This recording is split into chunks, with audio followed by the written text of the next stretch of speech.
wasiirka wasaaradda amuraha gudaha Jamhuuriyadda Soomaaliland Mudane Cali Maxamed Waran Cadde ayaa shirkiray maanta ku qabtay xafiiskiisa magaalada Hargeysa ayaa ka hadlay qolyaha shalay ay ku dhawaaqeen qaar ka mid ah hogaamiyaasha xisbiyada mucaaradka Soomaaliland iyo siyaasiyiin miisaan culus ku leh dalka kuwaas oo maalintii shalay toole ku dhawaaqay inay sameynayaan gole lagaga tashan doono ayaha dalka ayaa waxa wasiirku yiri waxaan halkan ku cadeynayaa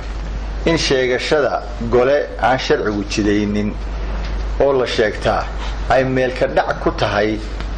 shuruucda dalka iyo dastuurka qaranka wasaaraduna waxay u xil saaran tahay inay ilaaliso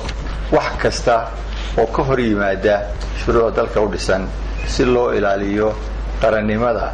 jiritaanka iyo nabadgelyada bulshadeenu ku degan tahay ee dalkeena ka hirsan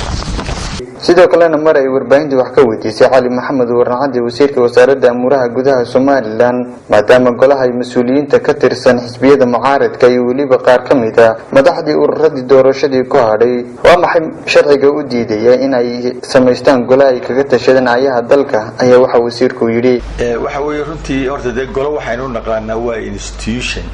sharciyeysan oo dastuur sharciyeeyay marka ururada muxuu ahaayay waxyaabaha bulshada looga jeedo iyo marka ay siyaasad tahay siyaasadda waxaynu samaysanay axsaab marka ninku isagoo xisbi ah ayaa waxa loo baneeyay inuu wixii uu doono fikirkiisa ama taladiisa inuu soo jeediyo laakiin haddii ay noqoto hawlihii loo egmaday axsaabta ama golayaasha qaranka ee sharciga ahaa ay qolo kale la jeesto meel kale ka garab samaysato waxay iman kartaa inay noqoto fawdo soo wajahda sharcigeena sidoo kale wasiirka wasaaradda amuraha gudaha Soomaaliland Mudane Cali Maxamed Waran Cadde ayaa waxa wasta ka xariiqay inuu wax ka qaban doono dhibaatada weyn ay ku hayaan ciidamada araariyada iyagoo habeenkii u soo daadanaya xaafadaha qaar isagoona tilmaamay wixii khalad ay ciidamadu ay sameeyaan laga waajib marin doono halka waxaan u joognaa daryeelka bulshada iyo ilaalintooda nabadgelyadooda iyo xasiloonidooda waxa la wixii ka hor imanaya arinta waxaan ka qabanaynaa talaabo adag baan ka qaadaynaa waana ka ilaalinaa shacabka in wax dhibaato loo geysto